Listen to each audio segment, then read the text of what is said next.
La méditation du jour a pour titre « Dieu nous appelle à nous mettre à l'ouvrage ». L'Esprit du Seigneur est sur moi parce qu'il m'a oint pour annoncer une bonne nouvelle aux pauvres. Il m'a envoyé pour guérir ceux qui ont le cœur brisé, pour proclamer aux captifs la délivrance et aux aveugles le recouvrement de la vue, pour renvoyer libres les opprimés. Luc 4, le verset 18. Sur la base de ce passage, j'aimerais aujourd'hui que vous consacriez quelques minutes pour répondre à cette question.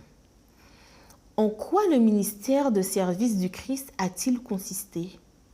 À quoi le Sauveur consacrait-il son temps? Quel était son but constant? Je vous pose ces questions parce que je souhaite vous amener à réfléchir à ce que nous devons faire en tant qu'Église. Le plus important ne doit pas être de créer plus de programmes ou de nouvelles méthodes, mais de s'assurer que le propriétaire de notre vie et de l'Église, qui est Christ, qui est à la tête, qu'il est alors le modèle à suivre en tant qu'Église. Son ministère de service est pour nous l'exemple à imiter et ce ministère porte sur ce qui suit. Annoncer la bonne nouvelle aux pauvres. Donner l'évangile à ceux qui ont moins, sans ignorer les plus nantis, comme l'a fait Jésus, serait une grande avancée pour la cause de Dieu en termes de personnes contactées. Guérir ceux qui ont le cœur brisé. Par une aide et une sollicitude réelle, consacrons-nous à servir ceux qui ont le cœur brisé. Tournons-nous vers chaque foyer, vers chaque banc de l'Église où nous percevons de la douleur et de la souffrance. Et là, montrons l'espérance en Christ. Proclamez aux captifs la délivrance. Combien de millions de captifs de l'ignorance, de l'apathie, de vice, de la convoitise, de l'égoïsme, de philosophie, de ce monde, de l'orgueil ou du diable existent dans notre entourage?